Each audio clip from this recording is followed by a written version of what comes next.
On the 8th of September 1945, Rose and Leo Zeidman welcomed Esther Rachel Zeidman, who was the youngest sibling of 4 siblings in the Zeidman family. They grew up in Norwich, Connecticut, and their family owned a grocery store, and they were the grandchildren of immigrants who also were retailers. Esther was a very bold and fun-loving child, but she was also quite academic. In 1962, she graduated from the Norwich Free Academy, and in 1966, she got her bachelor's degree from Brandeis University in teaching. The next year, she married Nathan Rome in 1967 on the 24th of December, and the following year, she got her master's degree in teaching. The next year, she started her journey in women's health advocacy. She started to co-found in 1969 the Boston Women's Health Book Collective, and they started gathering articles about women's health. In the following year, they actually made their first publication, which was a collection of articles in newsprint in 1970, which was called Our Bodies, Ourselves. And then by 1996, this was a 700-page publication that was actually published in 15 languages. These were all articles about women's health that women might not have any access to otherwise. Women's health really was not well published, and it was not easy for women to access on a mass scale. She was making a task force to spread information about women's health, but also to translate it into language that non-scientific women could understand. This was an important movement because at the time, a lot of women's issues were held behind clinical doors or within circles of mostly male scientists that weren't translating it to the public. That meant that a lot of danger could be simply not talked about and not shared with the public when it came to consumer products. And this was the first thing that she got really involved in making change in. Throughout the 1970s, she started a decade-long campaign to get the American Society of Testing and Materials to create a task force to test tampons for their absorbency, to create a standardized absorbency, but to also create a link between tampons and toxic shock syndrome. This was something that just was not being tested and was not being talked about. Eventually, the FDA finally created a tampon task force, which we talked about kind of in the last episode when we were talking about Dr. Nancy King Ream, because Esther Rome was the one who actually put together the task force initially. She was the one creating the lobbying, creating the energy that brought this team together. Without her, there simply would never have been any effort to create any kind of standardized absorbency ranking and any link between tampons and toxic shock syndrome. She was at the heart of it. However, when the task force was put together and a committee was formed, it was just Esther and Nancy in a group of white men. Now, the really interesting thing that happened here was that Esther did not change and code switch for the room of men around her. At the time, she just had a baby, and she already had a baby at home, so she was breastfeeding during meetings. Even when the men around her looked really uncomfortable, she wasn't going to change her behavior to suit their comfort. She also asked to be reimbursed for the babysitting that she required with her other son so that she could attend the meetings. And they complied, but this was something that was really groundbreaking. She saw herself as valuable in that space, and she asked to be valued in a way that a lot of women didn't know how to ask for. Even Nancy King Ream said that she took great influence from Esther Rome for the way that Esther really stood up for her needs and her rights. She found that a lot of men were creating opposition against the ideas that Esther and Nancy were putting forward, in the fact that they were saying that blue saline solution is not an accurate test for absorbency for something that's supposed to absorb blood, which we talked about in the previous episode about how the viscosity of those two things are incredibly different, which massively affects the absorbency rates. So they were putting forward the ideas and they were getting a lot of resistance. But Esther stated that they were simply wrong in their way of thinking. She said during the meeting, menstruation is not an illness. This is not a disease. I don't need a medicine. I think you are thinking of menstruation as an illness. I can sit here and free bleed if I want. And Nancy said in an interview afterwards, it was the first time that she'd heard the term free bleed. This was not something that people were talking about. The concept of free bleeding seemed incredibly strange and shameful.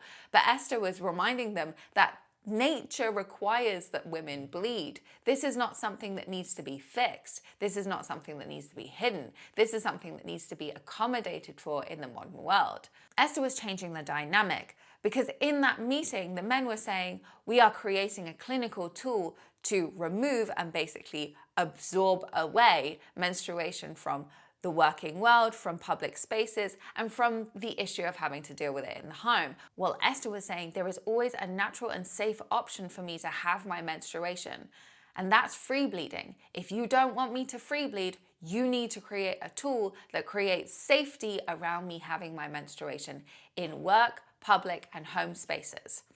We talked in the previous video about the fact that she was putting together this task force with the FDA and including Dr. Nancy King-Ream so that there would be some kind of absorbency standardizing, and this would go on all packaging for tampons thereafter. Unfortunately, the standardization for the ranking didn't actually happen until 1990, when they'd actually started the task force a decade earlier, and it was actually disbanded in 1985. Perhaps because some inadequacies were shown in the manufacturing of tampons at the time. I don't know, but I can imagine that funding was cut pretty quickly when they realized that things like microplastics were being used in tampons that really were damaging to women's bodies, or tampons cause microdermal abrasions to the vaginal walls. But they did actually get the standardized tampon absorbency ranking on all the boxes, but also Esther Rome pushed for lowest absorbency advice. And what this means is that the tampon companies cannot push for you to use the tampons to their maximum absorbency because that's not safe. It's the tampon company saying, this is absorbency that we can safely tell you to use. And that's really important for avoiding toxic shock. We all know that toxic shock is partly induced by people leaving tampons in or sanitary products in way too long, so that there's a risk of the Staphylococcus aureus infection breeding and spreading through the body. However, this is actually quite impressive lobbying. This is her telling the tampon industries, you cannot advertise the maximum absorbency of your product. You have to go with the lowest absorbency because that's what's safe to use. This is very different from what happens in the industry. Let me just remind you that the FDA only asks products to put the intended ingredients on the box. They are not required to tell you the unintended ingredients, like toxins that might come from fertilizers that are used on the cotton that goes into tampons, or the microplastics that might have got in from the environment that they were made in, or the chemicals, the bleaching. These are unintentional ingredients, and the FDA simply allows the tampon companies to not tell you about them.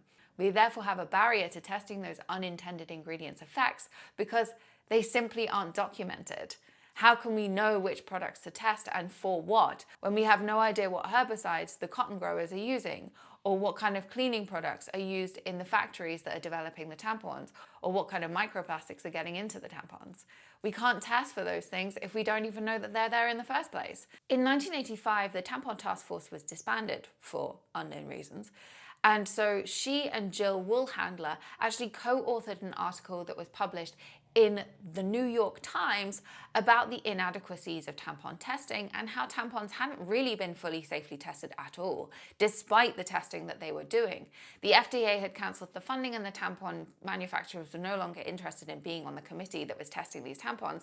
So then Esther and Jill published the information themselves through the New York Times because the task force was not going to get funding to do so. They were putting the information out there themselves because otherwise women would not know that tampons weren't actually properly tested. Then she also got involved in advocating for safety regulations about silicone implants. In 1988, Esther Rome was diagnosed with breast cancer, and this led her into the final campaign of her life, which she continued to campaign for right up until her death in 1995. She had to have breast tissue removed, and this was replaced with a silicone implant. However, this caused her a lot of health issues, which led her into campaigning for higher regulation around the silicone that was used as implants. And it led her into creating support groups for women who'd had health issues due to breast implants. This was something that was not being supported by the government or the medical industry. She was doing this by herself. She was leading support groups for women who'd had health issues related to silicone implants. She was exposing the risks that came with implant leakage or autoimmune responses, and in fact, sometimes even ruptures of the implants entirely. And she was putting this in the media. She was also lobbying the FDA for higher regulations around the implants themselves. And she was creating a translation between the clinical information and testing that was pretty difficult to read, and journalism that would help women actually understand what kind of risks were involved in using silicone implants. The silicone fluid development years were between 1940 and 1963, but these 23 years were in no way adequate testing for something that was supposed to stay in a woman's body for the rest of her life. The silicone implants were stress tested in a way that absolutely did not replicate what would happen in a woman's body.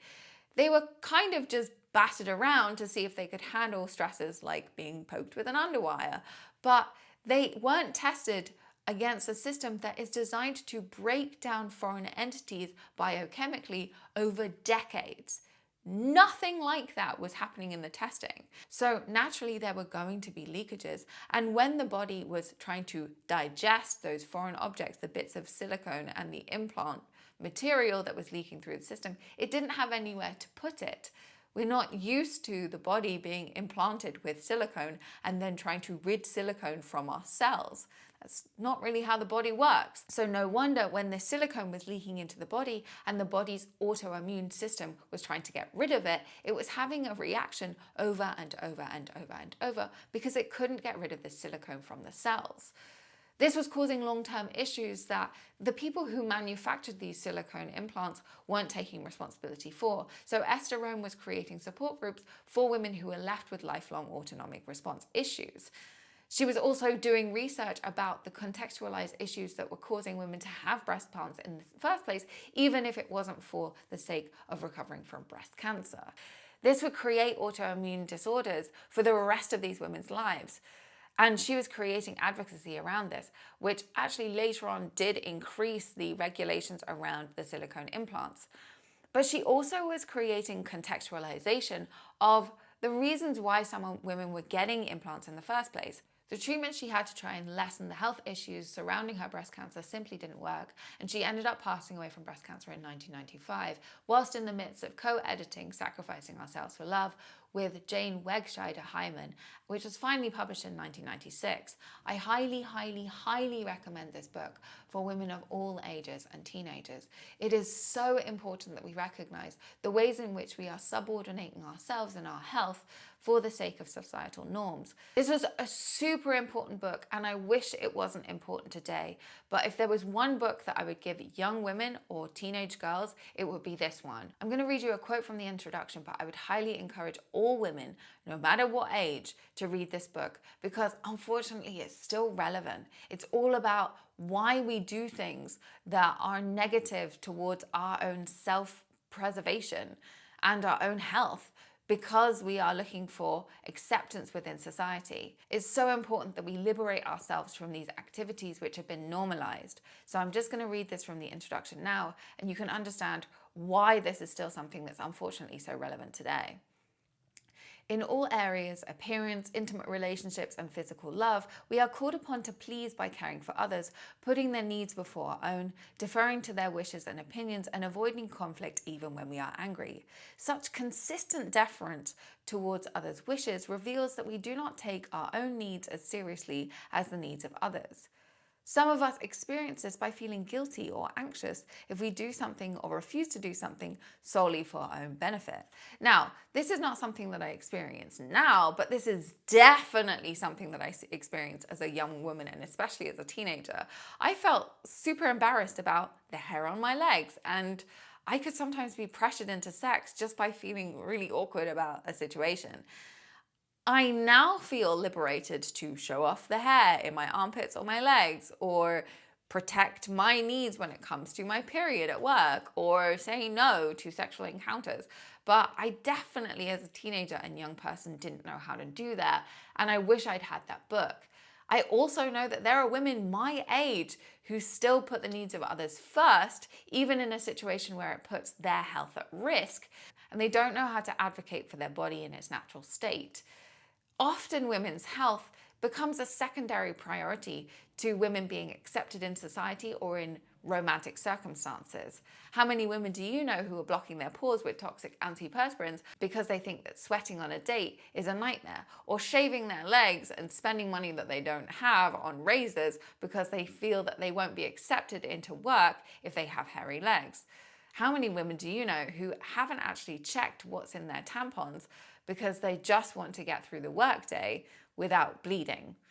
There are so many issues that are noted upon in this book, which shouldn't still be an issue today. We should just be able to accept women for their beautiful natural state and change society so that the natural state of women is something that becomes the norm. Instead of encouraging women to be putting endless products on their skin or covering up their face with makeup or changing the natural look of themselves so that they can be accepted into a societal norm that is always changing anyway. Do you remember bushy eyebrows? That was a thing for a while. Do you remember super skinny eyebrows in the 20s? That was also a thing. The opposed ends of appearance will become societally acceptable at some point because that's just what happens in fashions. So why don't we just ignore fashions because they are just a passing trend and focus on the natural state of the body and looking after health first. Your feeling of health and safety should come before appearance. However, we consistently put appearance first, and actually women who are attractive will be not only treated nicer in society, but are more likely to get promotions as well as romantic attention. How can we change it so that the health and safety of women is more important in society than whether they match up to fashionable trends? I would like to honour Esther by pushing for more advocacy with women's health, and I'm going to leave links to her publications down below, as well as a link to an interview from 1990 where you can actually hear her voice, which I think is a really special soundbite. It's only about 2 minutes long, but it's really wonderful to hear the woman herself.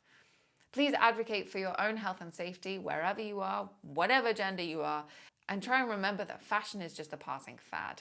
Your health and your safety shouldn't come second to a trend. Esther Rome would have wanted us to further the fight for women's health. So whatever you can do to educate yourself around your own health, please do so and help educate others.